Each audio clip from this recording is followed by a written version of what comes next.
Passenger on Concorde flight to New York JFK, seat number from 1 to 10, 1 to 10.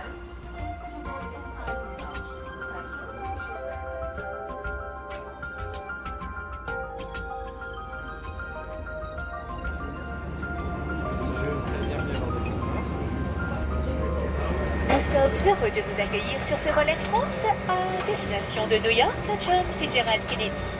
Nous vous informons que vos bagages en main doivent être placés dans les coffres ou sous le siège devant vous.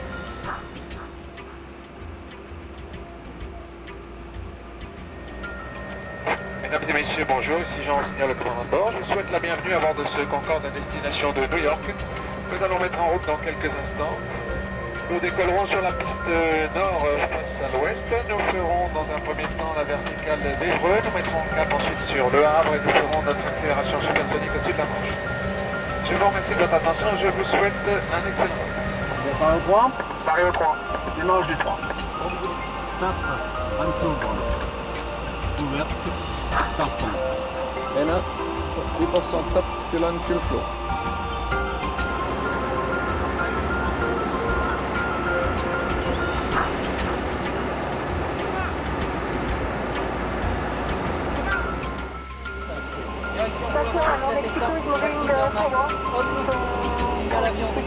Obtenu.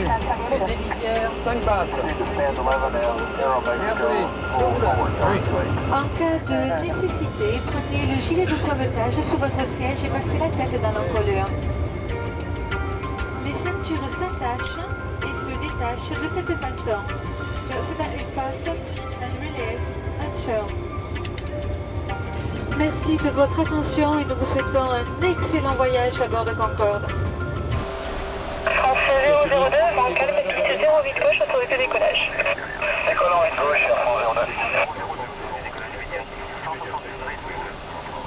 Tu nous as autorisé au décollage. On s'arrête pas. 1700 kg. Checklist avant décollage est terminé. Paré. On est clair. Mais attends d'être bien aligné, sinon voilà, Ouais. là on va dire. Ouais. Jamais avec le même à 10 degrés.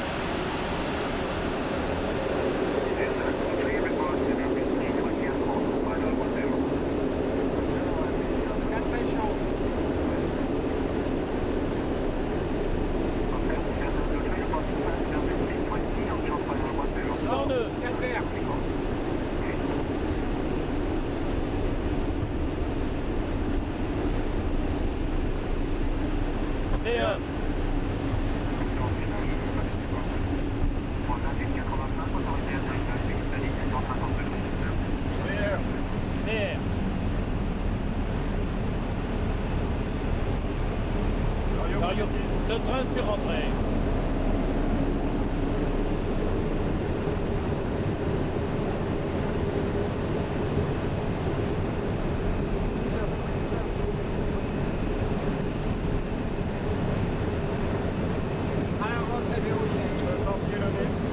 Venez.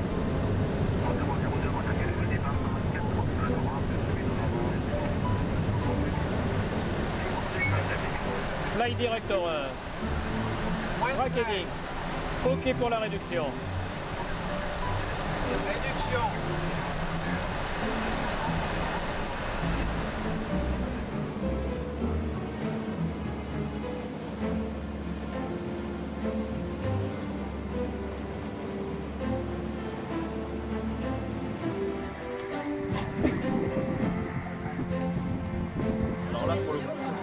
Ouais, ça c'est lui, ouais. Vu comment il va vite. Ouais. Un grand virage supersonique. Ah si, on vous voit là, on voit la traînée. Les moteurs à fond, tout le temps. Depuis le début de l'accélération, les manettes en avant. Réchauffé, voyons voir, 4000. La prochaine, ça sera le Mac, on passe. Mac 1 top. Mac 1 top. Mac 1. Ah, il vient de passer Mac 1 là.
En 001, autorisé atterrissage 27 gauche, dans 170 degrés, 11 à 19. 500 pieds. Pour la gauche de là. Pas d'alarme. 400. Descent 319, traffic left side, departing from parallel line. 300. Copy that. 019, factor for departure, 250. contact 1235, au revoir. 200. 150. 100. 90. 80. 60. 50. 40. 30. 20. 10. 5.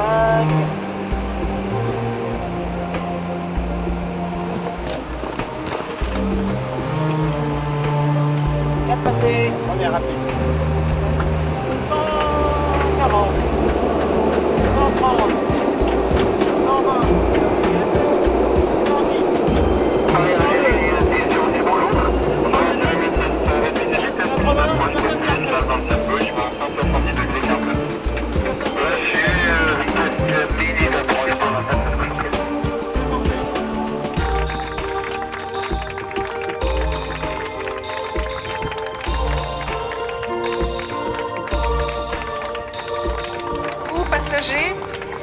Nous, équipage, avons eu le privilège de voler à bord du plus bel avion du monde. Depuis plus de 29 ans, Concorde a volé plus vite que le soleil.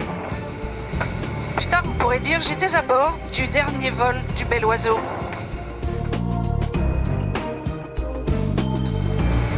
Sachez que l'équipage du Concorde, une famille au cœur d'Air France, et que nous partageons très sincèrement avec vous l'émotion que vous ressentez.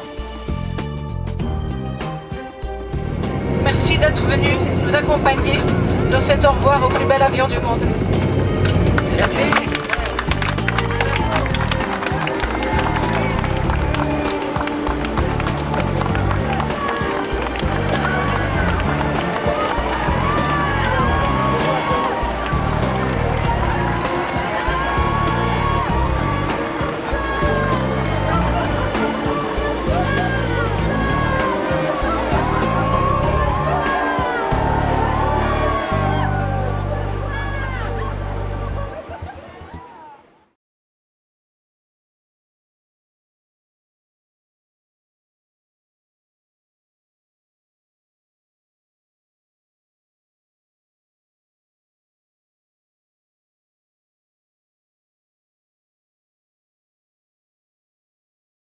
Pieds en finale, quoi. C'est 2500 pieds.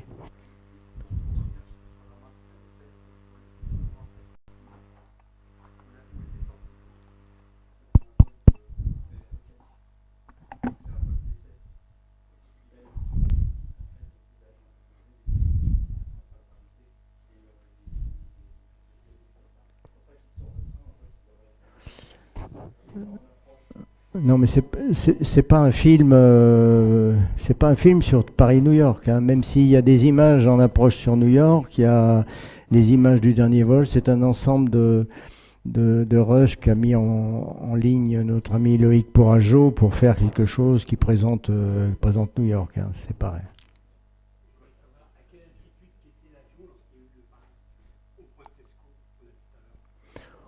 Ben là, on quitte le Havre au niveau 280, on met la poussée et là c'est lent, hein. Donc il doit être du côté 310, 320, mais pas plus, hein.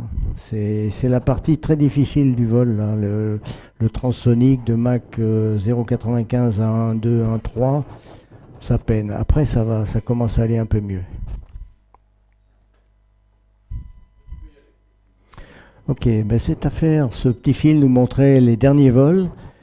En fait, les premiers vols sont arrêtés. Le premier vol en ligne, 21 janvier 1976, c'est là que le monde entier découvrait les lignes tout à fait particulières de Concorde. Je ne sais pas si vous vous souvenez, mais les Anglais avaient fait le même jour, à la même heure, on voyait sur les postes télévision les deux avions qui décollaient. À cette occasion aussi, Air France inaugurait cette nouvelle livrée blanche et qu'on appelle parfois code barre. En fait, elle est blanche parce que Concorde doit être peint en blanc, hein. Vous savez que quand il a été peint en bleu nuit pour le vol Pepsi, il était limité à Mach 1,7 et encore pas longtemps. Donc c'est très drôle de se dire qu'aujourd'hui encore, les avions d'Air France sont peints en blanc à cause de Concorde. Mais en fait, cette livrée date maintenant de 76 et elle tient toujours la route, quoi. Ah, il ne veut pas m'obéir.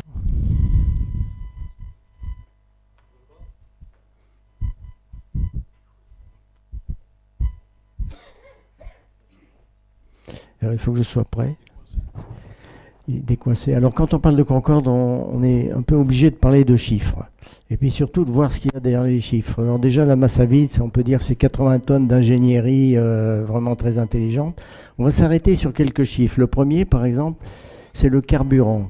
Pour New York, on va prendre 95 tonnes, c'est-à-dire que l'avion va, plus de la moitié du poids de l'avion sera composé de carburant, c'est une donnée. C'est un avion qui a des vitesses maximales, VMO, vitesse maxi en opération, Mach maxi en opération Mach 2,04, mais il a aussi une température maxi en opération de 127 et on va voir qu'on l'atteint souvent. Et puis le dernier chiffre, c'est la charge, une douzaine de tonnes, ce qui veut dire que quand on voit 12 tonnes sur 185, c'est vraiment le génie des bureaux d'études de cette époque d'avoir réussi à sortir 12 tonnes de charge d'un tel programme. C'est un avion, comme je vous le disais tout à l'heure, on l'appelait gentiment entre nous le pointu. Aujourd'hui, il est sous l'appellation le bel oiseau blanc. C'est une appellation très gentille et peut-être un peu édulcorante parce que c'est un bel oiseau, mais enfin c'est plutôt un rapace qu'une hirondelle, hein. Et alors, pourquoi ce nom? C'est vrai qu'il est très beau. Je crois qu'il est surtout beau en approche, quand il a dans cette posture cabrée très particulière. Et c'est parce qu'il montre alors ce profil qu'on appelle officiellement, hein, le profil delta néogothique, qui est cette espèce de courbure très particulière de l'aile. Alors l'aile, elle est pleine de carburant. Il y a 13 réservoirs. En particulier, il y a ce réservoir 11 dont on a parlé tout à l'heure, qui permet avec les réservoirs 9-10 de faire un équilibrage longitudinal. Mais pas seulement. On équilibre aussi en latéral, puisque pendant l'accélération, quand la température commence à monter vers 1,3, 1,4, il y a des bords d'attaque qui sont pleins de carburant, puis des bords d'attaque qui sont vides, donc l'avion se tord un peu sous la chaleur, et donc il commence à se pencher un peu. Alors le pilote, il contre, et le mécanicien, s'il n'y pense pas, on lui le rappelle, et il fait un petit transfert de côté pour que les ailerons restent toujours bien dans le lit du vent. Et moyennant quoi, on fait Paris-New York avec un avion sans aucune traînée liée aux commandes de vol. Pour la petite histoire, le fuel, c'est un circuit qui dépendait des Anglais, et on pense que c'est par superstition qu'il n'y a pas de numéro 13, et qu'ils ont baptisé le 5A et le 7A de manière à terminer à 11. Voilà le panneau carburant mécanicien, on l'appelle aussi les grandes orgues. C'est un système semi-automatique, c'est-à-dire que tous les boutons de transfert ont une position automatique et une position manuelle.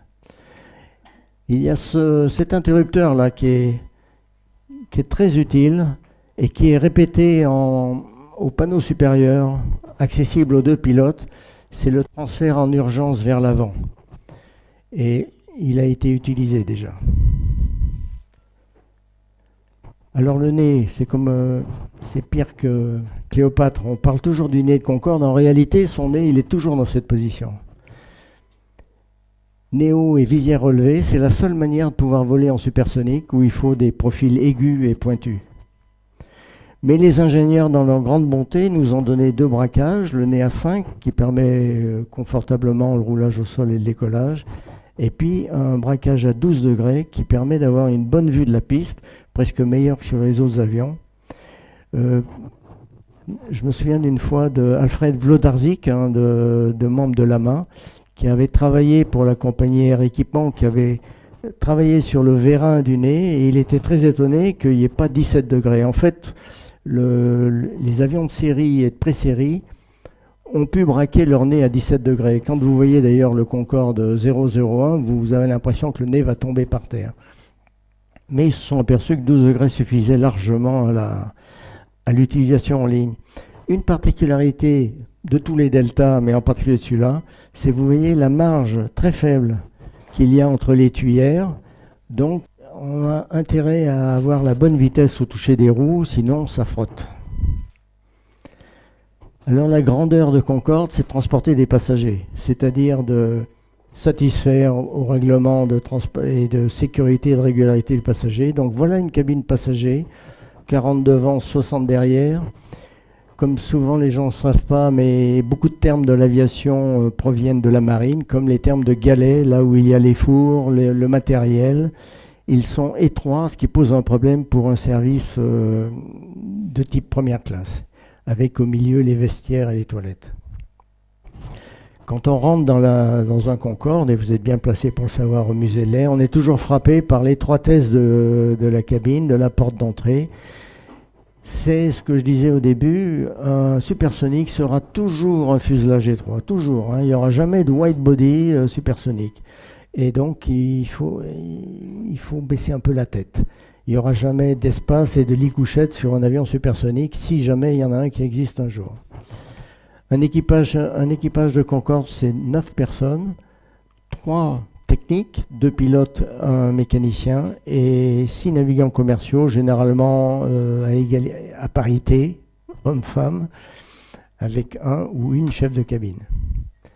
Alors, on l'a dit, on va faire le vol Paris-New York, donc l'équipage PNC se retrouve avant pour le briefing avant-vol qui consiste à voir les particularités, passagers, les particularités de la machine et le PNT aussi.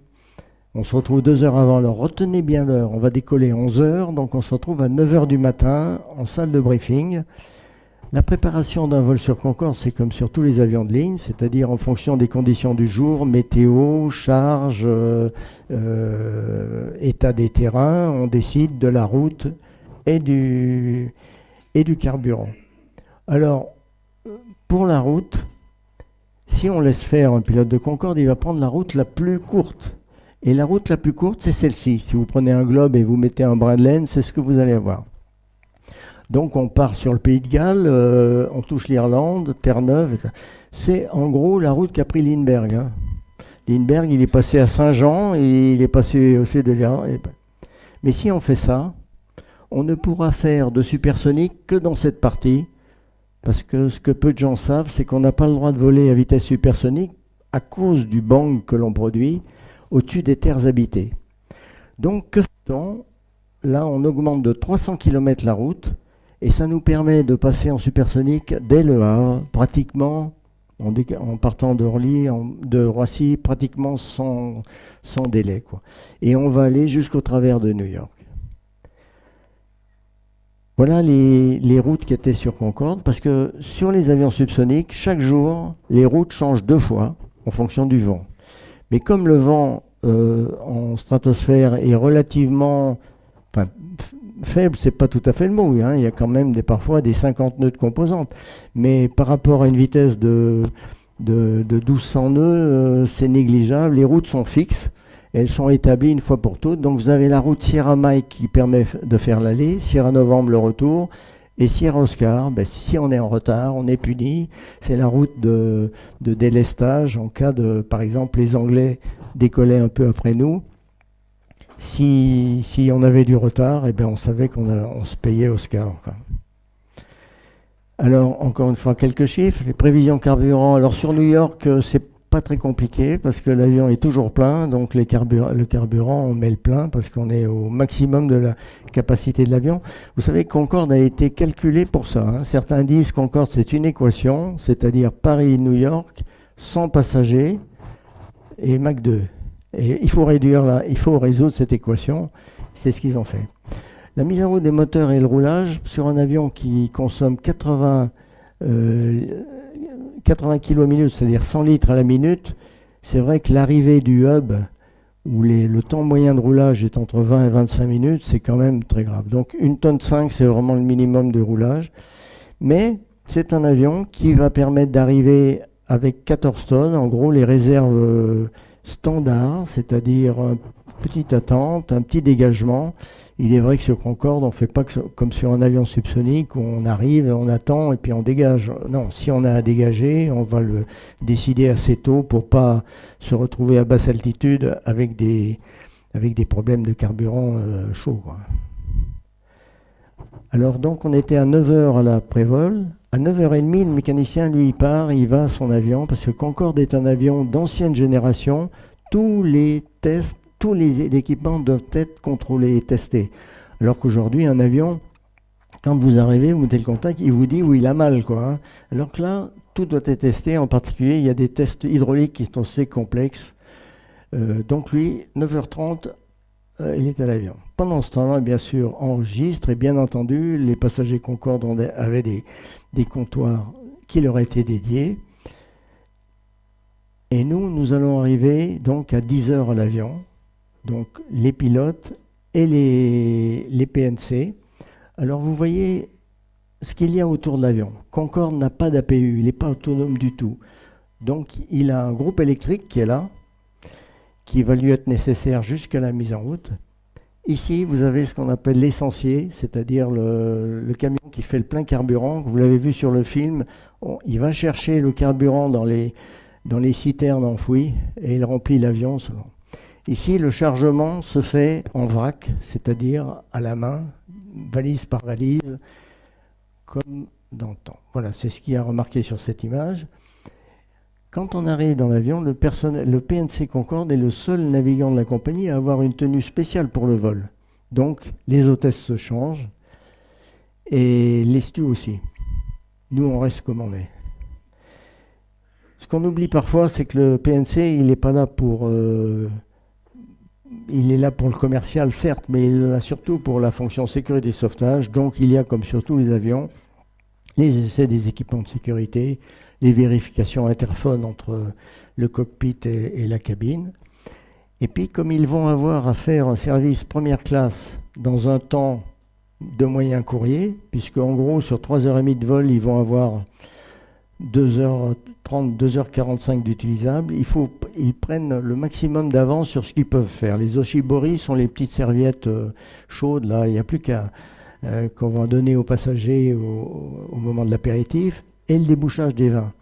Alors le débouchage des vins, quand on prépare le vol au cockpit, on a la porte ouverte, on entend la vie qui se passe derrière.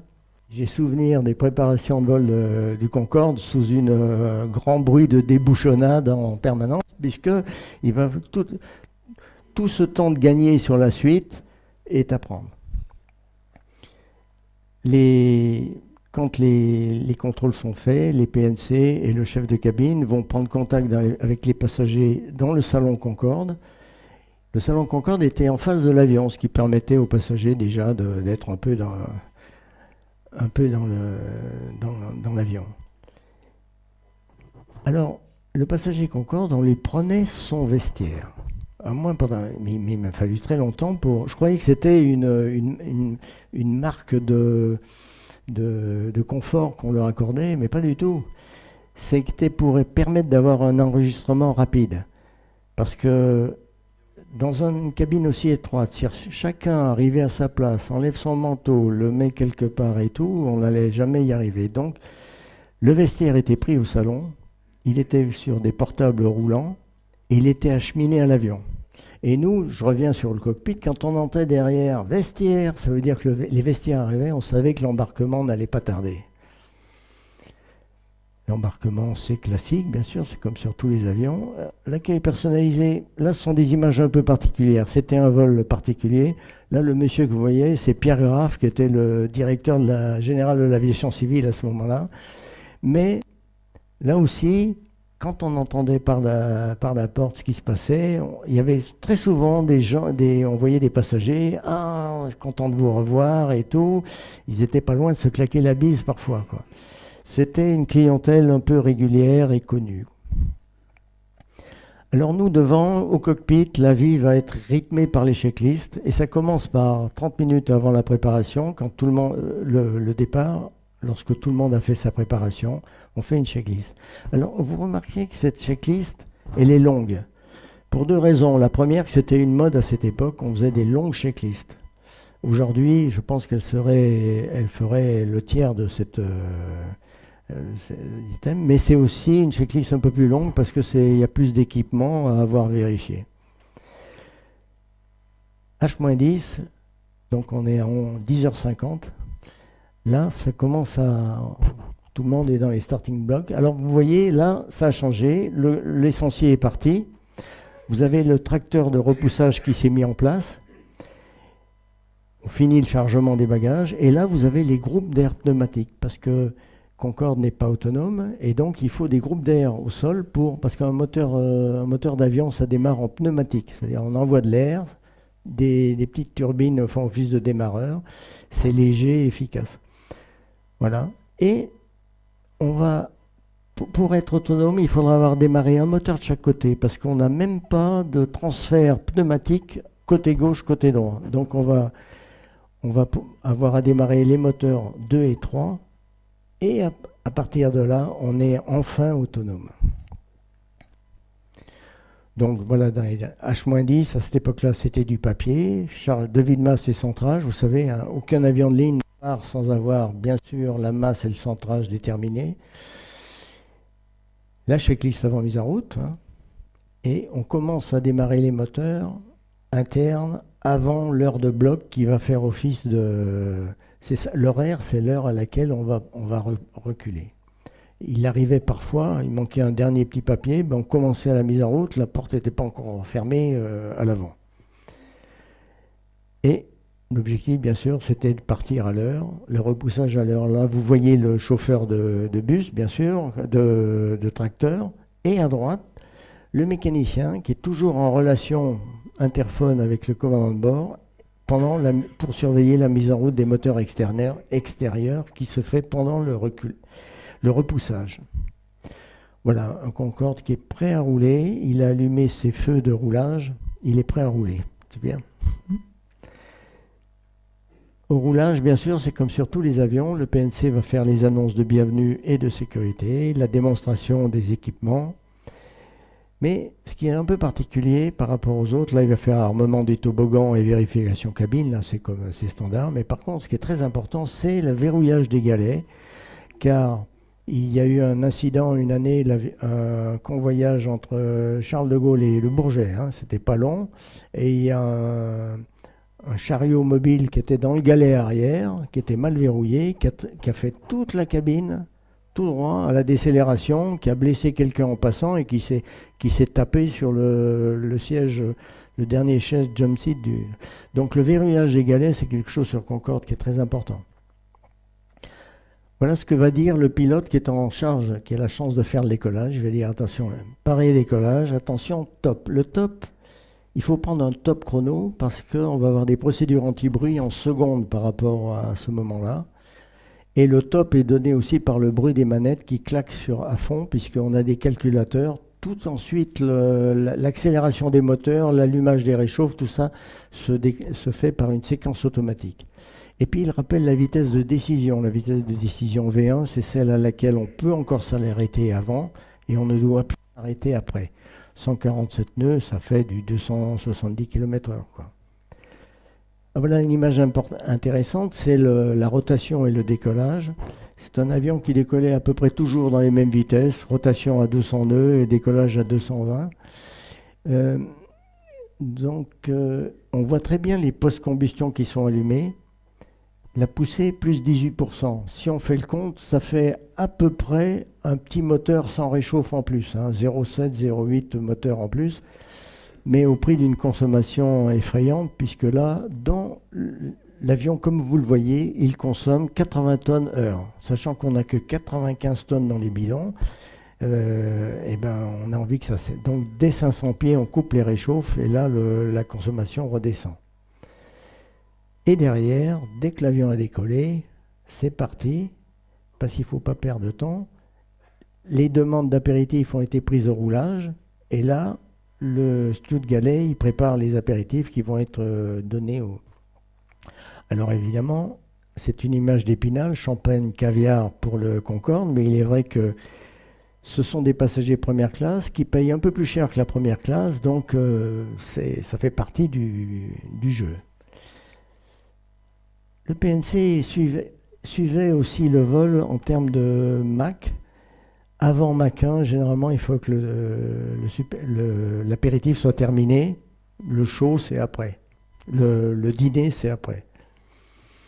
Donc, à l'approche de Mach 1, on présente le menu pour la suite des opérations. Et là, bien sûr, Concorde est au pied du mur.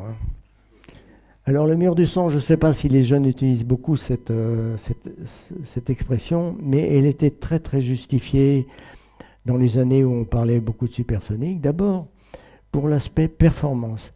Vous savez que les aérodynamiciens d'entre-deux-guerres pensaient qu'on serait incapable de faire jamais une machine capable elle-même d'aller en supersonique.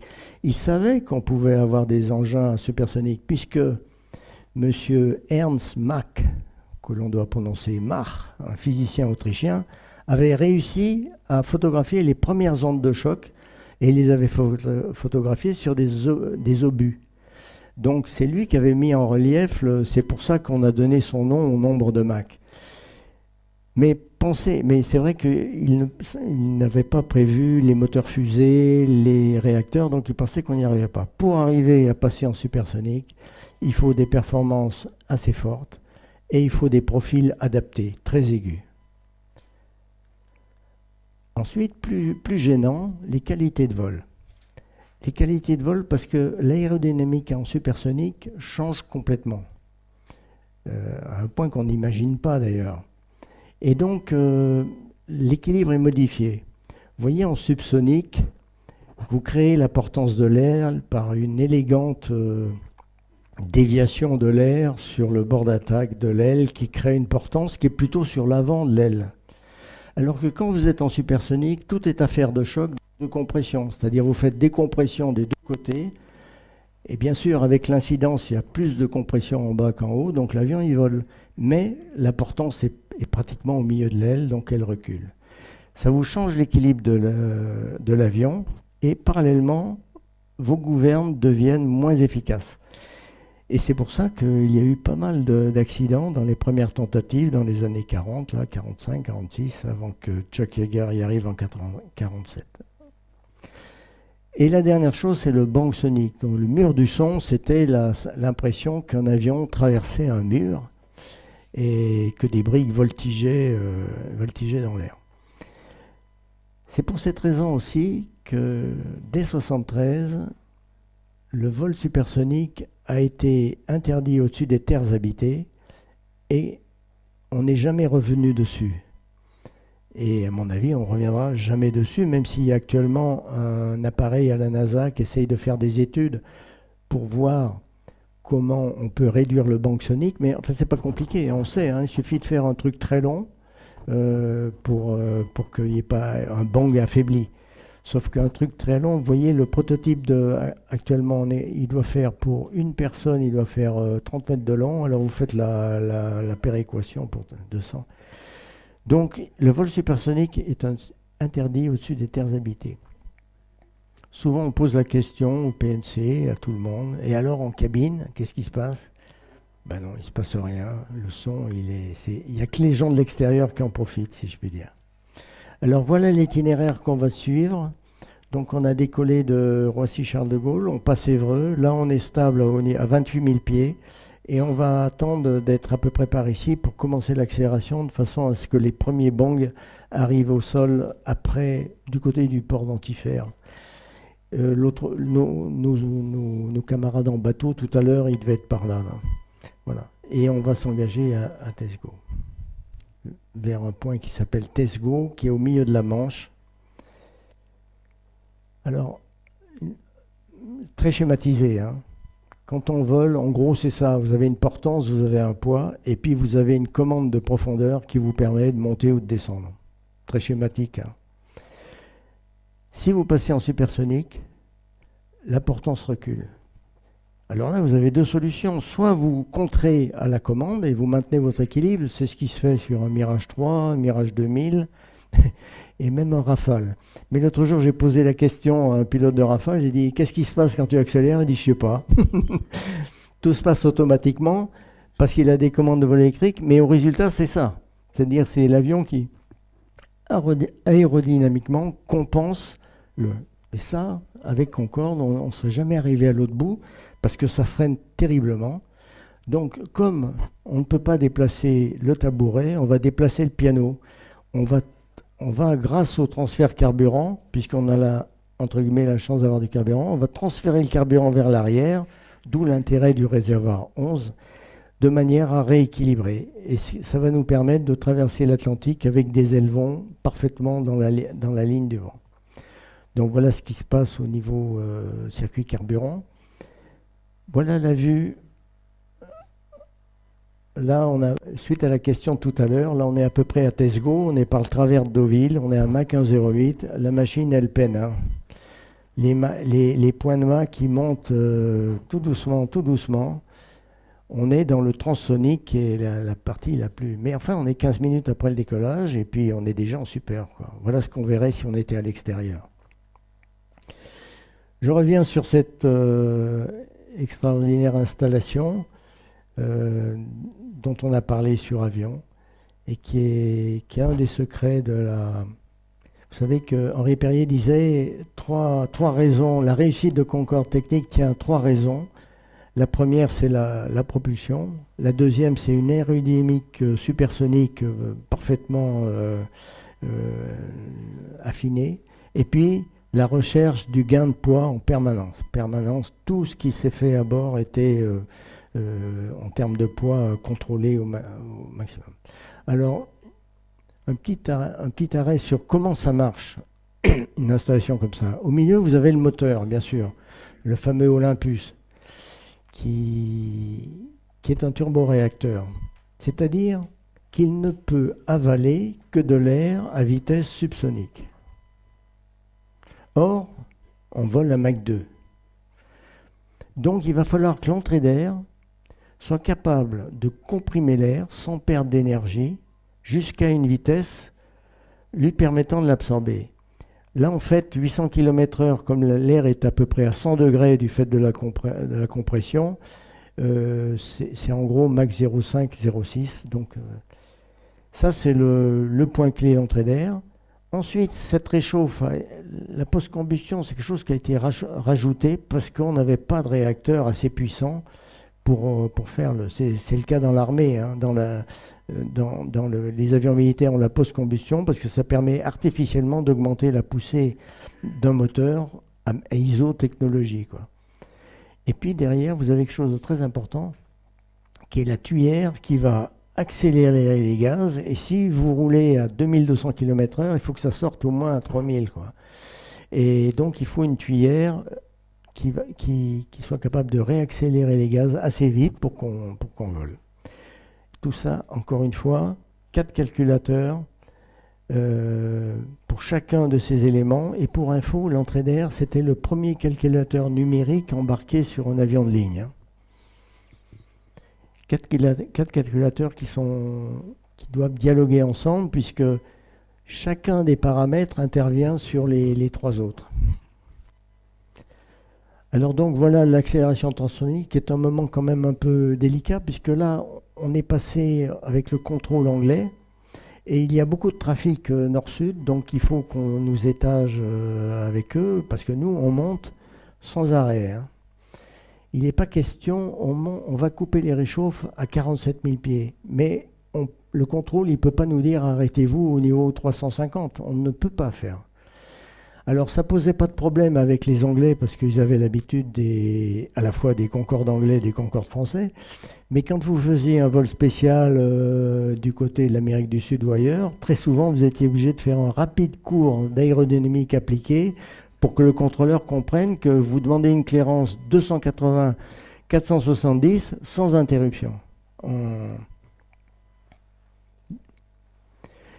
C'était aussi un moment où vous avez la post-combustion en marche, donc vous consommez beaucoup, donc c'est des minutes qui pèsent lourd. Vous avez le transfert carburant en cours, vous êtes en train de changer un peu l'organisation de votre avion, et puis le pilote est prié de tenir précisément sa vitesse parce que sinon il n'est pas sur le chemin le plus performant d'accélération. Et derrière, bien sûr, on est passé à Mach 1, donc dressage des cabines pour... alors, certains disent parfois qu'on consommait beaucoup de carburant, mais en 20, on n'était pas mal non plus. Hein. Enfin, pas nous, mais... Voilà un steward avec sa tenue smoking blanc, Spencer blanc. Et le repas est entamé sans tarder. Voilà les entrées. Alors, un petit aparté sur le profil de vol vertical, hein, parce que j'ai parlé tout à l'heure du longitudinal. Alors, en vertical, on va donc accélérer. Là, on a passé le Havre. On commence à accélérer, on monte. Jusqu'à un 7, on est avec la post-combustion, enfin la réchauffe. Petit aparté sur l'appellation post-combustion-réchauffe. En France, on dit post-combustion, mais ça ne veut rien dire. Ça veut simplement dire qu'on brûle après. Alors que les Anglais disent réchauffe. Et ça a tout son sens, parce que c'est parce qu'on réchauffe les gaz qu'on peut rester en subsonique plus longtemps, en régime subsonique, et permettre d'accélérer plus fort les gaz tout en restant en écoulement subsonique. Oui, je vois des sourcils qui se froncent, mais c'est exactement la raison d'être de la post-combustion. Vous éjectez en fonction, si la vitesse du son est à notre niveau est à 1200 km/h, à peu près à 15 degrés. Elle va être à 2000 km. La vitesse du son est uniquement en fonction de la température. Donc si vous avez une vitesse d'éjection des gaz à 300 qui est à, par exemple, 1700 km/h, si vous réchauffez et que la vitesse du son passe à 2004, vous pouvez éjecter à 2200 km/h tout en restant en régime subsonique. À partir de Mach 1,7, on coupe les réchauffes et l'avion, comme il consomme 20 tonnes à la minute, parallèlement, il va continuer son ascension. Mais on dit qu'on est en croisière super depuis ce point 7. On va atteindre Mach 2 à 15 000 mètres et on va continuer à monter comme ça. Généralement, quand on allait sur New York, on n'arrivait pas au plafond du côté de 57 000, 58 000 pieds.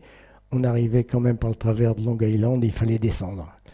Mais il y a certains vols spéciaux où il fallait bloquer à 60 000 pieds en palier. Alors voilà, ce qu'on voit, c'est le bonheur, ça. Hein, une petite aparté sur la symbologie de cet avion qui était très, très bien faite. Là, on voit qu'on est à Mach 2, on voit qu'on est un peu en dessous de la vitesse maxi autorisée, ou du Mach maxi autorisé, et ici, on a le couloir de centrage. C'est-à-dire qu'on sait qu'avec ce centrage, on ne peut pas descendre en dessous de Mach 1,4.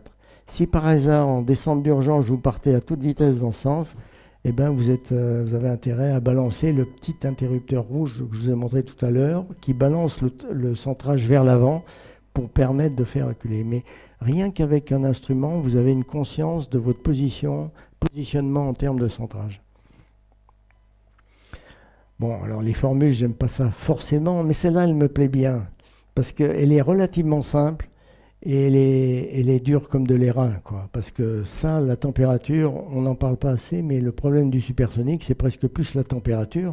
Vous savez qu'à l'origine, ils prévoyaient Mach 2.2 sur Concorde. D'ailleurs, on voit souvent dans des articles une erreur, ils parlent Mach 2.2. Non, mais ils sont revenus à Mach 2.04. C'est bien sûr pour des histoires de matériaux, mais c'est aussi pour la propulsion et pour tout, quoi. Parce que si quelqu'un un jour vous a dit qu'il a fait Paris-New York en Concorde et qu'il n'a pas eu chaud, ou qu'il a eu froid plutôt, là c'est un menteur, parce que à la fin du vol, c'était très difficile de maintenir les températures à bord.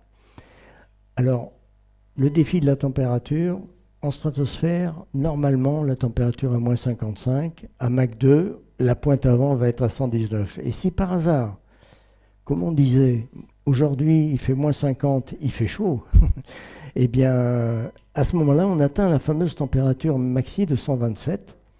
Et on voit que le cockpit, les glaces sont doublées au cockpit, parce que sinon, elles seraient à 90 degrés, quoi. Et les bords d'attaque, tout le carburant est baigné par des tôles à 90 degrés. Et si par hasard, il fait encore un peu plus chaud, 48 degrés, moins 48, eh ben on va réduire le Mach pour maintenir la température, d'où l'appellation de température maxi en opération. Alors souvent les gens vous disent Concorde, c'est super, on voit la rotondité de la Terre. Moi je crois qu'il y a surtout d'exceptionnel, c'est la couleur du ciel, parce que il n'y a plus, les 9 dixièmes de l'atmosphère sont en dessous. On n'est plus que dans 100 millibars, on en a 1000 au sol. Et donc le ciel est bleu nuit, quoi. On sent bien que s'il n'y avait pas la luminosité du sol, on verrait les étoiles. Voilà une vue du siège droit. Vous avez les deux centrales à inertie qui vous disent la 111, ça fait 200 km dans 6 minutes. Pour info, ici, c'est l'indicateur de température. Vous avez la température totale, 114, température statique, moins 55. Ce qui montre bien qu'alors que tous les instruments sont tout petits sur cet avion, là, ils ont fait un instrument vachement gros et vraiment très visible, parce que la température est un élément très important du vol, plus que le vent sur un autre avion. Derrière, bon, ils en sont arrivés au chaud, eux aussi. Donc, c'est le service des plats chauds. Voilà un équipage, un Spencer et Abby Concorde, qui part avec un chariot en cabine.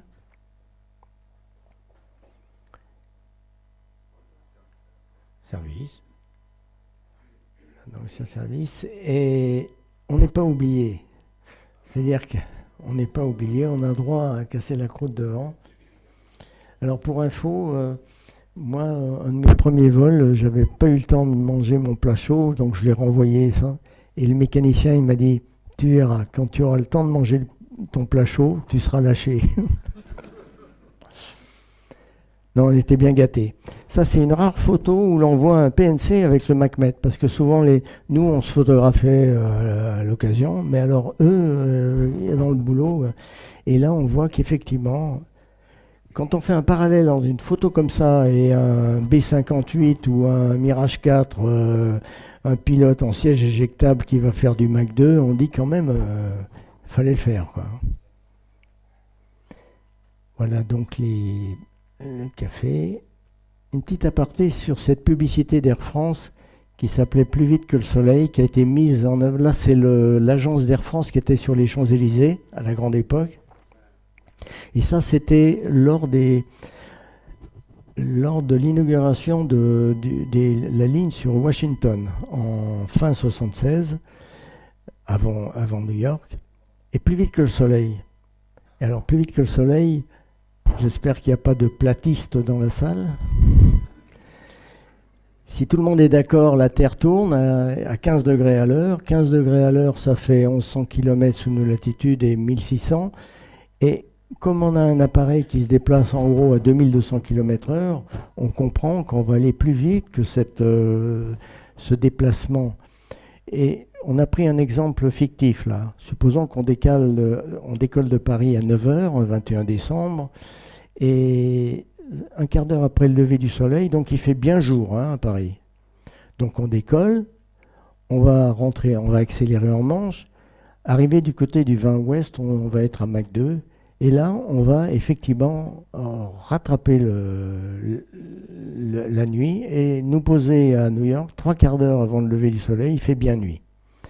Alors ça, tous les équipages Concorde, des histoires de lever, relever, recoucher de soleil, ils en ont plein à vous raconter. Et c'est vrai que c'était assez spectaculaire. Alors nous, notre vol se poursuit normalement. On va passer donc au large de Terre-Neuve. Vous savez, on s'habitue à tout. Et moi, à une époque, aller en 3h30 à New York, finalement, on s'y habitue. Mais en revanche, voir arriver Terre-Neuve à l'horizon 2 heures après le lâcher des freins de Roissy, je ne sais pas si c'est l'histoire des Terre-Neuvas qui me faisait ça, mais ça m'a toujours épaté. Donc là, on est 2h15 après le décollage. On voit Terre-Neuve. Saint-Pierre-et-Miquelon doit être par là. On voit de la banquise qui dérive. Tout va bien. Un peu plus tard, on arrive à un moment très important du vol. C'est 3 heures après le vol. Ici, Boston est là.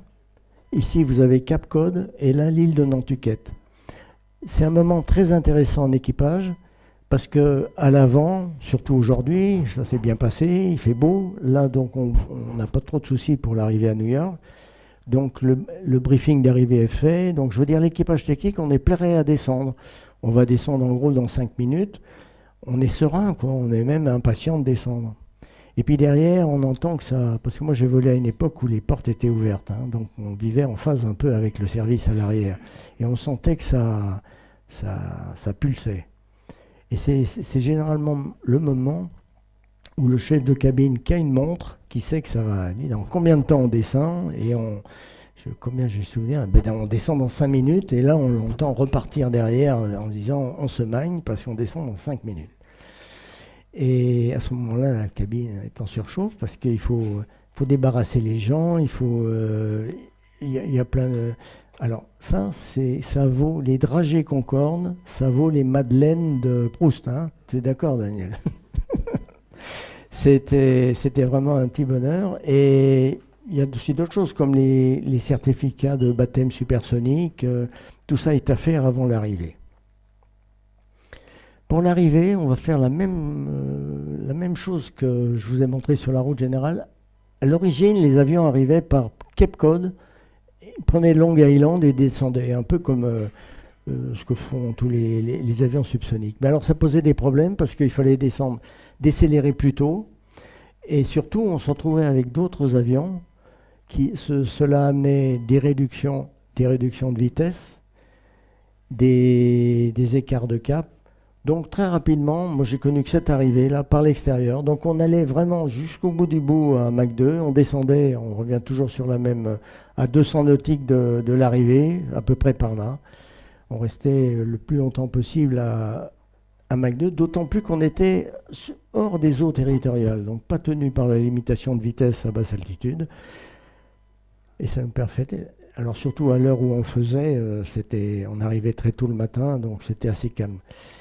Bien entendu, il ne faut pas oublier de remettre le carburant à sa place, c'est-à-dire de remettre surtout le centrage vers l'avant, parce que autant, si on oublie de le passer à l'arrière, l'avion il va traîner, il ne va pas avancer, autant là, l'avion peut devenir instable, donc impilotable. D'où, je reviens sur mon petit interrupteur rouge, là, que vous avez vu, qui permettait, en instantané, de remettre le centrage vers l'avant. Voilà l'équipage, la photo de l'équipage en approche sur Kennedy. L'approche à Kennedy, là, c'est sur la piste 31, qui était très bien parce qu'on arrivait directement et on n'avait qu'à dégager pour être à l'aérogare. Je reviens sur la vitesse d'approche.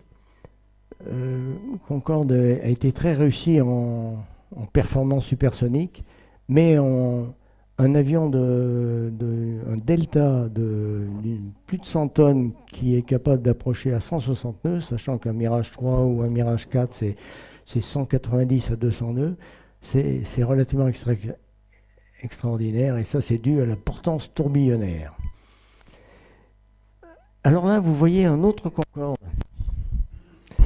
Ça c'est le Concorde qui retourne sur Paris. l'horaire était à 8h30. Nous, on va se poser, là, il va être 8h40. Lui, il a mis le bloc à 8h30. Mais c'est très intéressant de voir ça, parce que nous, on remplissait beaucoup sur l'aller. On faisait même du surbook parfois. Mais sur le retour, on ne remplissait pas.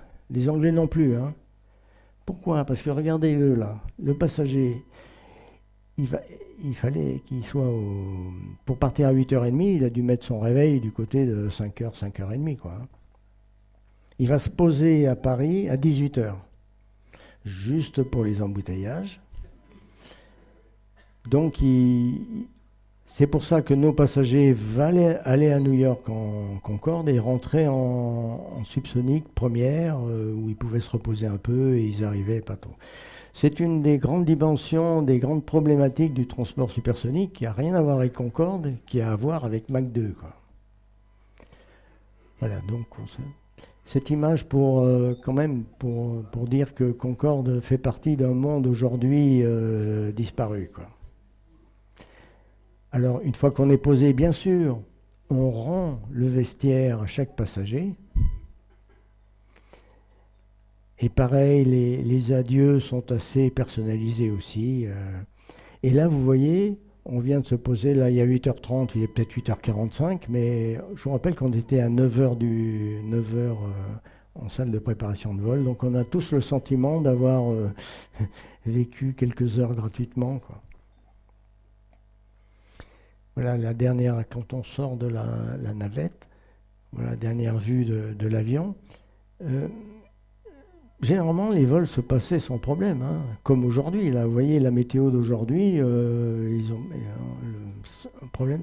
Et ce qui était très drôle, c'est qu'on montait dans la navette pour aller à Manhattan et tout le monde roupillait, quoi, ou presque. Voilà. Écoutez, j'ai terminé et je suis à votre disposition pour toutes les questions que vous souhaitez. Merci.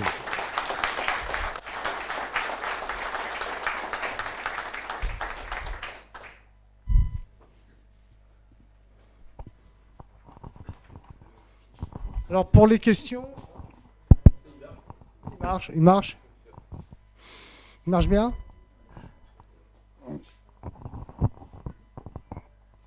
Oui, est-ce qu'il y avait des grandes différences? Hein. Ça marche? Non. Entre parce que j'avais entendu parler qu'au niveau technique, c'était pas tout à fait les mêmes entre les Concorde anglais et les Concorde français. Et est-ce que au niveau, à ta connaissance, au niveau opération aérienne, donc équipage technique, il y avait aussi des différences entre les British et nous? Alors moi, quand je suis arrivé sur Concorde, je pensais arriver sur un Concorde binational avec un étroit contact avec les Anglais. Enfin, pas du tout. On a toujours été vraiment très séparés par le Channel. On s'est un peu retrouvés au moment de l'accident, mais pour après être aujourd'hui bien fâchés. Hein. Non, il y a aucune... Je pense, déjà, les avions sont strictement identiques. Hein. Il n'y a pas, à ma connaissance, il n'y a aucune différence entre les deux. Les procédures, je ne pense pas qu'il y ait non plus de formations différentes, même si, malheureusement, suite à l'accident, on a entendu dire beaucoup de mal d'Air France par les Anglais. Donc on peut penser qu'ils se sentent supérieurs à nous, mais pour moi, c'est le même standard, quoi. Et les procédures sont identiques, elles viennent du FCOM commun. Il y a eu des équipements un peu différents. Il y a eu une querelle sur ce que j'ai appelé tout à l'heure ce qui est devant le train principal là. Le pare-bœuf là. Il y avait une modif pour éventuellement mettre un petit câble pour que s'il saute au plafond, il soit retenu. Les Anglais l'ont pris. Finalement, nous, on ne l'a pas pris. Et dans l'accident, ils ont dit, mais c'est peut-être dû à ça. Mais en fait, c'était ni obligatoire. Et l'avion a repris les vols. On a dit, non, vous ne mettez pas de câble au pare-bœuf. Donc, sur des équipements, peut-être. Ils étaient beaucoup plus ambitieux que nous pour le faire durer jusqu'à Concorde into the Millennium. Mais je pense que ça aurait été quand même difficile. Il y avait entre autres un équipement comme le GPWS et on ne sait pas où le monter. Rien que pour monter le TICAS, le système anti-collision, il a fallu rajouter un petit bigelot comme ça. Ça a été la galère pour trouver l'endroit où le mettre dans la... Mais pour moi, de base, il n'y a pas de différence entre les opérations aériennes françaises et anglaises, quoi. Une autre question? En procédure d'urgence, en vol à Mach 2, perte d'un réacteur, il y avait quelque chose de spécifique, j'imagine? Alors, ce qui est spécifique par rapport à un autre avion, c'est que sur perte d'un moteur, on ne peut pas rester en supersonique. Donc on va redescendre. Alors, et à partir du moment où on n'est plus en supersonique, on perd de l'altitude. Mais c'est la grande qualité de Concorde, c'est qu'il a une stabilité sur 3 moteurs excellente. Donc on peut, comme sur un autre avion de ligne, les manettes, couper des moteurs, 1, 2, 3, 4, sans l'avion reste stable. Donc en cas de panne de moteur, effectivement en vol, supersonique, eh bien on traite la panne de moteur comme sur un autre avion et on va se retrouver en descente parce qu'on n'a plus la perfo pour tenir Mach 2. On va la négocier avec le contrôle aérien. Voilà.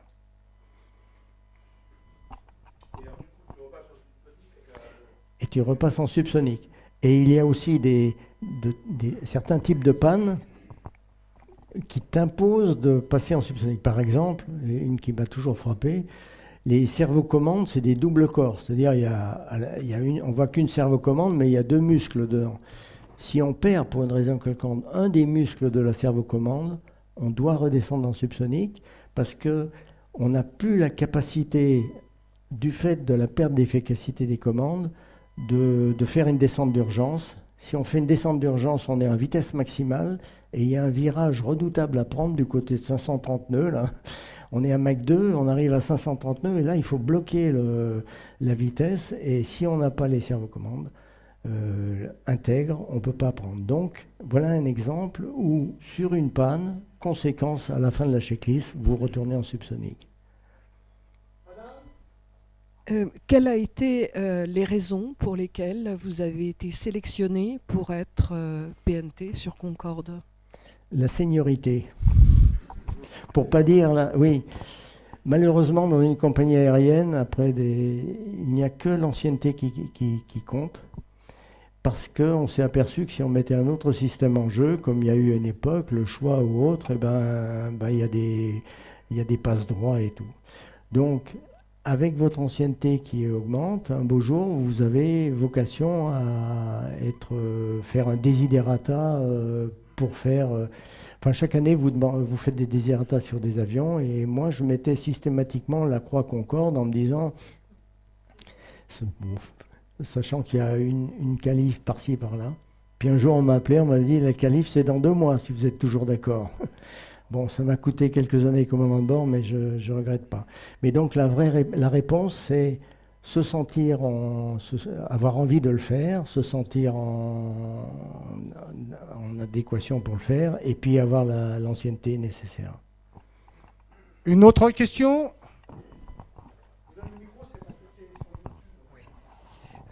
J'avais un instructeur qui était pilote Air France, ancien pilote Air France sur 747. Il décriait souvent Concorde en disant il n'y avait pas un vol sans problème. Est-ce que c'est vrai? Non, d'ailleurs, Daniel, si tu veux répondre à cette question. Daniel était pilote Concorde dans la dernière phase. Oui, je ne suis pas le mieux placé pour en parler parce que je n'en ai pas fait longtemps. Mais moi, j'ai été étonné par la disponibilité de cet avion. Et ça a commencé à Châteauroux, en tour de piste, où là, on tapait dedans, mais comme des sauvages. Et j'ai vu changer une servocommande sur 5 jours, où on volait beaucoup. Et c'est tout. Et l'avion était à sa perfo nominale. En tout cas... Bon, là, c'était des tours de piste, on n'allait pas haut, on n'allait pas loin, mais c'est vrai qu'il y avait le support technique autour, mais moi, je vais vous dire les chiffres, hein, j'ai fait 280 heures sur 15 mois, ça fait 40 allers-retours New York. Je ne me souviens pas d'avoir eu de panne. Voilà. Voilà, il y a des gens qu'on a eu beaucoup pour compenser le... Mais bon, encore une fois, je vous dis les chiffres, j'ai pas volé, j'ai pas une expérience très marquante ou par rapport à des gens comme Pierre et beaucoup d'autres qui en ont fait plusieurs milliers souvent. Non, ce que j'ajouterais, c'est que surtout le problème de Concorde, qui est d'une conception ancienne, puisqu'il a été conçu la décennie 60-70, présentait en l'an 2000 des pannes complètement anachroniques, quoi. C'est-à-dire, perdre un circuit hydraulique sur Concorde, bon, ça arrive, quoi.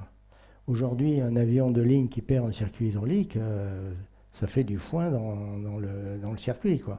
Et donc, moi, j'ai entendu dire des choses des derniers qualifiés où parfois, ils trouvaient que c'était un peu fort, quoi, comme type de panne. C'est un avion, c'est comme si on avait continué à vivre en 2000 avec le 47 de première génération, le 47 classique qui a fait son premier vol en 69, le 47 classique qui fait son vol en 69, mais en 2000, il y a des 400 qui volent, quoi. Donc, c'est un avion qui était quand même un peu expérimental et qui a volé plus qu'il ne l'aurait dû.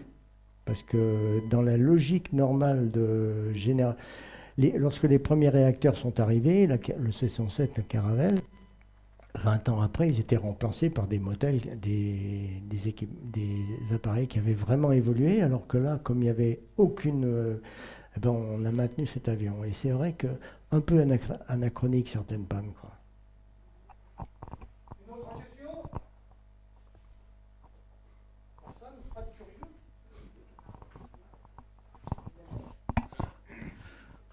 Oui, j'aurais voulu savoir, s'il vous plaît, j'ai toujours été surpris dans le cockpit du Concorde, sur la forme caractéristique en aile de mouette des commandes de vol.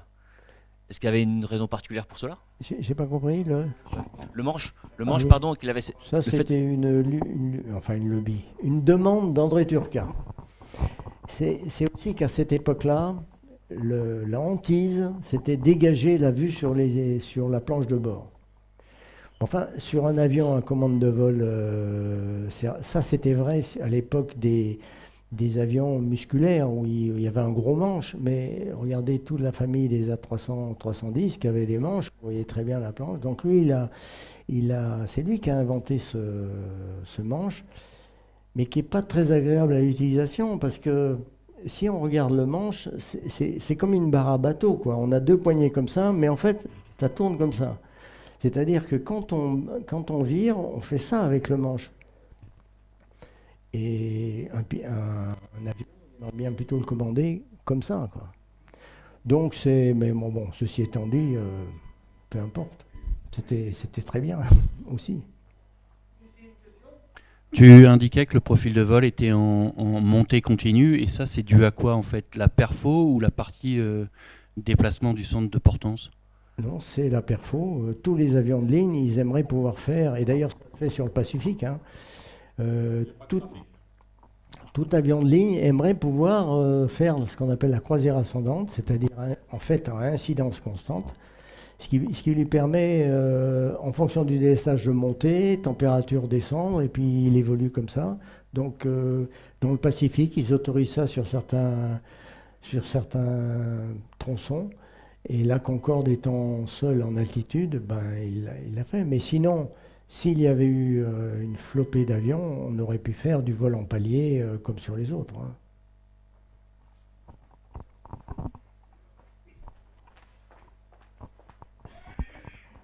Je voulais vous demander,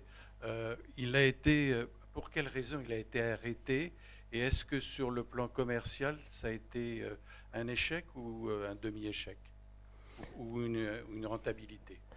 Alors c'est très intéressant parce que moi maintenant j'ai des idées un peu objectives là-dessus. On a dit que Concorde est une réussite technique, personne n'en dit, mais un échec commercial. Et personne ne s'est jamais posé la question de pourquoi personne n'a commandé Concorde. Parce que BOAC, c'était BOAC et Air France, les deux étaient nationalisés, On leur a dit, vous allez commander. Et Air France a commandé le jour où Pompidou a appelé Ziegler, Galichon, en lui disant, vous allez signer.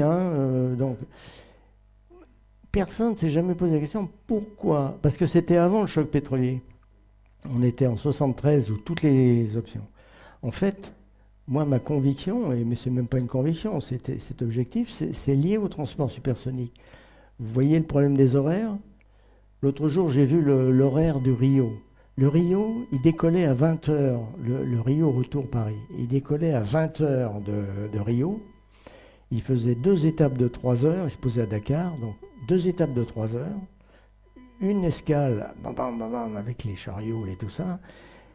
Le type, il se posait à 7h du matin à Paris, 3 heures dans son horloge interne, et s'il avait payé le prix de la première plus 20% comme c'était au début, il l'a fait une fois, mais pas deux. Donc les avions réguliers ont été vides. Le fait qu'on ne puisse pas faire de supersonique au-dessus des terres fait que Lufthansa ne pouvait pas acheter. Et donc, c'est le transport supersonique qui pose problème. Mais ça, personne n'a jamais dit, et on dit c'est Concorde. Et maintenant, pour terminer là-dessus, lorsqu'en 82, les 2 compagnies envisagent de l'arrêter, il y a Mitterrand d'un côté et Thatcher de l'autre, ils disent, bon, on a bien payé comme ça, il a volé déjà maintenant 5-6 ans, alors qu'est-ce qu'on fait? On l'arrête? Ils ne se mouillent pas, ils disent, bon ben aux compagnies, nous on arrête de vous subventionner, mais vous faites ce que vous voulez. Et c'est là que les compagnies ont arrêté de faire des vols réguliers de partout. Ils ont fait que le New York qui marchait. Pourquoi? Parce que de part et d'autre de l'Atlantique, il y avait le réservoir de clientèle. Et il y avait l'océan entre les deux, donc on pouvait pas voler un Mach 2 entre les deux.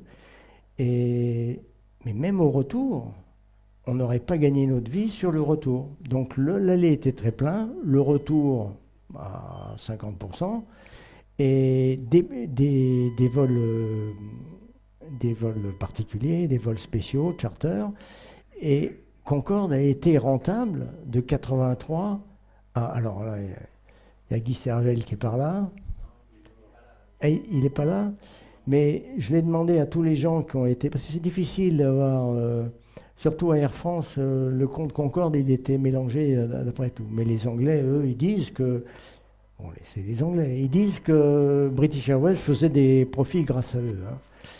Ils ont été beaucoup plus volontaires que nous. Mais Concorde a été rentable de 83 au jour de l'accident.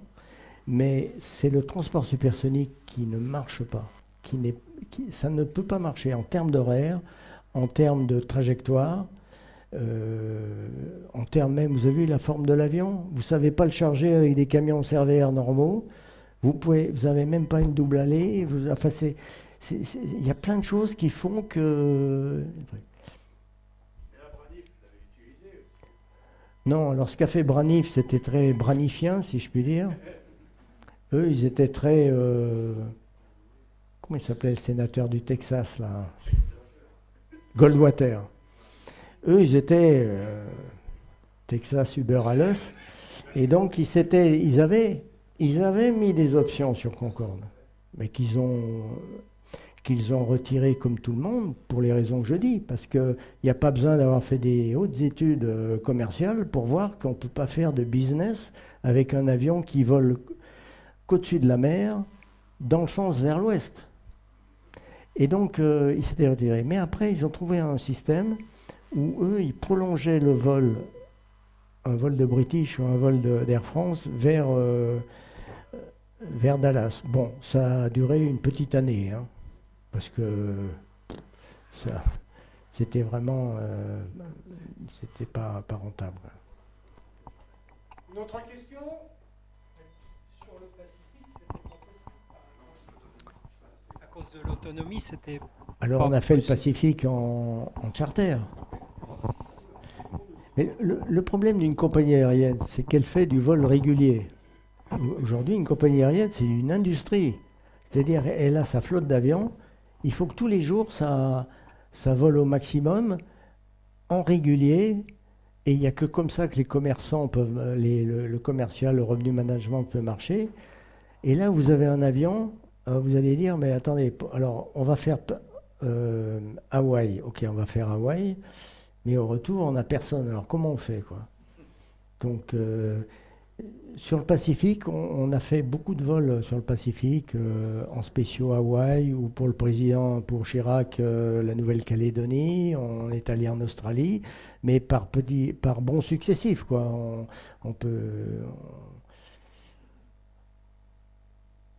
Aujourd'hui, en plus, les passagers, ils souhaitent d'aller direct à leur point. On admet une escale. Mais aujourd'hui, vous admettez d'aller en Australie avec une escale. Mais si on commence à vous dire, c'est 4 escales pour l'Australie, et puis vous ne pouvez pas dormir dans l'avion parce qu'il n'y a pas de place, mais c'est l'aspect commercial de cet avion que moi, je dis, on devrait plus, ce serait même rendre un dernier service à Concorde, d'expliquer en quoi il a failli. Parce que s'il a volé jusqu'en 2003, c'est parce que quand même les deux compagnies s'y retrouvaient, quoi. Sinon, il aurait été arrêté. Il y a une idée qui me vient là, concernant la rentabilité. Bon, je ne suis pas expert financier, mais je pense que les communicants aujourd'hui, ils ont une place très importante dans le marketing, et l'image Concorde, je pense, a quand même un peu compté. Alors ça, je ne sais pas si c'est chiffrable, mais pour la compagnie, voilà, c'était comment dire, oui, une image qui a peut-être rendu service. Mais bon, je m'avance peut-être. Hein. Je sais pas si c'est vrai que l'image, moi je me souviens à une époque quand on voyait chez Delta, là, et quand on arrive chez les Américains, vous dites Air France. Première chose, vous êtes étonné parce que Air France, respect. Air France, on ne se rend pas compte, mais on était avec les Nogues vers l'ouest aéropostale, on est connu de longue date. Donc Air France, ils savent ce que c'est. Et très rapidement, Concorde. C'est vrai que l'image de la compagnie est liée à Concorde. Néanmoins, notre communication, pour des bonnes ou des mauvaises raisons, la communication compagnie n'aime pas trop parler de Concorde. Il y a eu l'accident, il faut aussi... et ils font souvent l'amalgame entre l'accident et Concorde. Mais je dis, mais Concorde, c'est pas que l'accident, quoi. Et c'est peut-être à leur insu qu'ils ne se rendent pas compte de l'image véhiculée par... je suis une des compagnies qui a exploité Concorde, c'est pas rien, quoi. Une autre question? Mais... Merci Pierre pour toutes ces explications. Juste pour aller dans le sens qu'a amené Concorde sur le plan industriel, le lancement de Concorde a été extraordinaire. Parce que sans Concorde, on n'aurait probablement pas pu lancer l'Airbus et les moteurs Snecma et compagnie. Donc ça a été un apport dans toute l'industrie aéronautique, que ce soit Snecma, Hispano, Air Équipement, Lucas, etc., qui a été formidable. Donc ça, c'est quelque chose qu'on ne peut pas chiffrer, mais qu'on peut constater sur la présence française aujourd'hui dans l'industrie aéronautique. Ça, c'est tout à fait exact, et c'est pas une histoire d'être pro-Concorde ou pas. Moi, je suis convaincu que la génération qui était en charge de ce programme, du compagnon au directeur général, Ziegler, pour ne pas le nommer, c'était des gens assez extraordinaires. Et effectivement, tout le tissu industriel a été levé vers le haut pour arriver à faire cet appareil avec les fraisages des tôles et enfin plein de choses. Donc c'était un enjeu terrible. Et après, si la 300 a réussi, c'est d'abord parce que la stratégie était excellente. Boeing n'avait pas le concurrent de la 300. Il lui a fallu 8 ans avant de lancer le 67. Donc déjà, bravo pour les décideurs. Et deuxièmement, il était bien fait, comme l'était le Concorde. Donc c'est effectivement dans le renouveau de l'industrie aéronautique française d'après-guerre, une marche importante qui a été franchie avec Concorde et qui a bénéficié effectivement à tout ce qui a suivi après. Pour être pilote du Concorde, est-ce qu'il fallait juste être pilote ou il fallait passer par une certaine école pour apprendre à le piloter ? Il faut être pilote de ligne dans une entreprise qui a Concorde. il faut faire des desiderata, et à ce moment-là, on suit une formation qui était bien dimensionnée. Hein. C'est-à-dire, je le disais encore à midi, c'est une des grandeurs de Concorde, c'est qu'il était accessible à tout pilote de ligne normalement constitué. C'est-à-dire quelqu'un qui fait correctement son métier et qui en veut, quoi. Comment ? Oui, mais c'est aussi l'époque, tout était copieux. Oui, Daniel.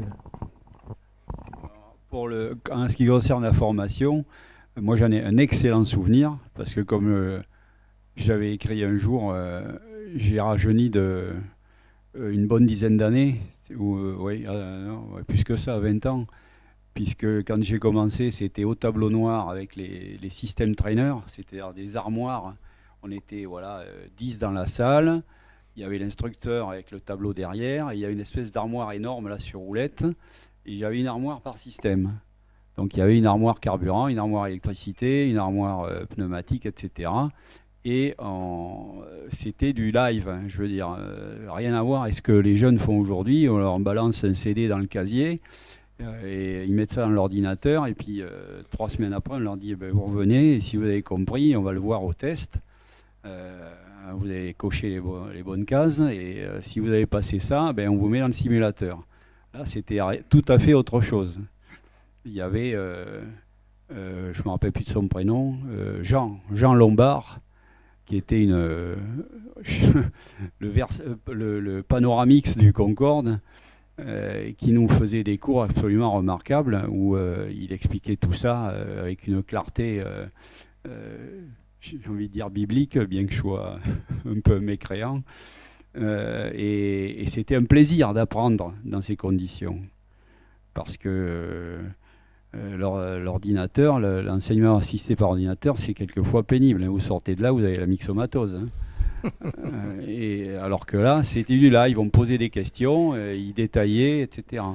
C'était très agréable et beaucoup plus efficace, parce que l'enseignement assisté par informatique, il n'y a pas de rémanence.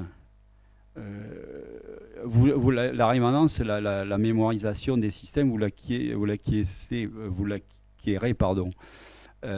avec un bouquin. Donc heureusement, il y a les bouquins, quoique il y en a de moins en moins. Et après, si vous les avez, en tout cas, vous pouvez feuilleter, revenir en arrière et assimiler et retenir. Ce qui n'est pas le cas de l'enseignement audiovisuel. Alors, pour ce qui concerne la formation des pilotes de ligne, les gens des essais en vol étaient très inquiets. Comment ils vont faire ? Parce que les gens des essais en vol, les Jean Franqui, les Gilbert Defer, tout ça, c'était quand même des cadors. Hein. Là aussi, c'était une équipe... et ils se disaient, les anciens d'Air France... les pilotes de ligne ne vont jamais être capables de piloter un Delta, tout ça. Donc je pense que la formation est aussi correctement dimensionnée pour être certain, encore une fois, qu'un pilote de ligne normalement constitué arrive à être formé. Et je crois que c'est ce qui fait. Il y a eu des cas d'échec, mais assez peu.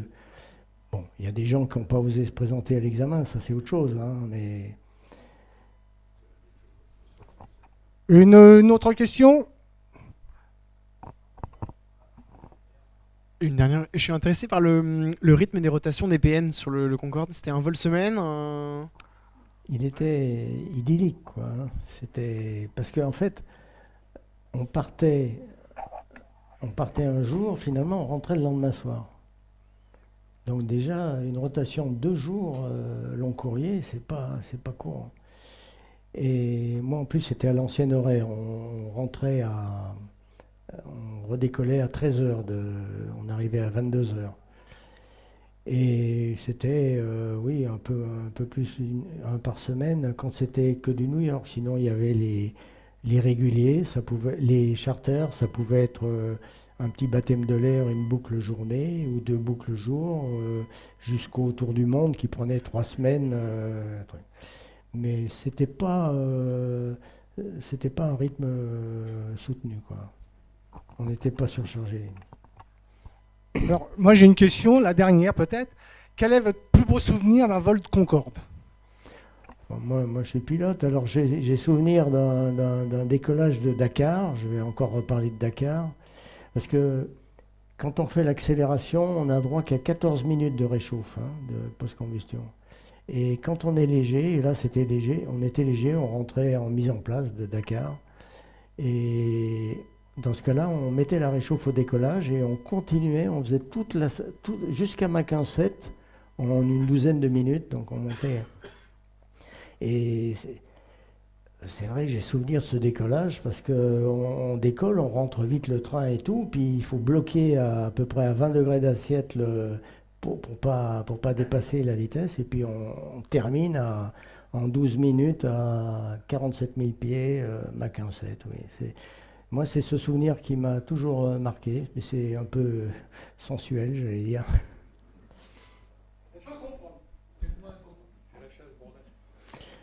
Non, alors ça, il y a des gens qui disent qu'Concorde c'est un chasseur. Les gens qui disent ça, ils n'ont jamais piloté d'avion de chasse. C'est autre chose quand même. D'ailleurs, un jour, on avait Hénieré à bord, là, le futur astronaute. Et c'était avec Édouard Chemel, il lui passe les commandes. Hénieré, bon, vous savez, celui qui est allé dans l'espace après. Donc il prend l'avion, il touche un peu, il dit « c'est sluggish ».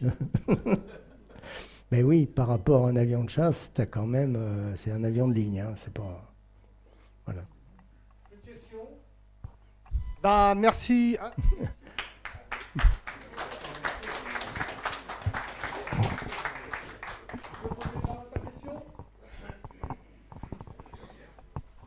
Si, une question, j'espère n'a pas été abordée, au niveau des dosimètres qui avaient fait beaucoup de fantasmes. Apparemment, pour le rayonnement cosmique, il n'y a pas eu de conséquences sur la santé des équipages, des PNT, des PNC. Oui, c'était une inquiétude. C'était, puisqu'on vole au-dessus de 50 000 pieds en permanence. Donc il y avait alors maintenant, il y a un suivi de tous les PN là-dessus. Mais on avait d'abord l'indicateur qui faisait la somme des doses reçues pendant le vol. Et en plus, il y avait une alarme si tout d'un coup ça dépassait, je ne me souviens plus quel niveau, qui nous demandait à descendre. Là aussi, on quittait le supersonique parce qu'il fallait descendre à basse altitude, enfin basse altitude, je crois que c'était 380, où on était sûr de ne pas d'être protégé des rayonnements. Donc, visiblement, c'est un problème qui s'est avéré pas fondé, quoi. Je ne crois pas qu'il y ait les seules descentes qu'il y ait eu sur alarme cosmique, ça a été des fausses alarmes instrumentales.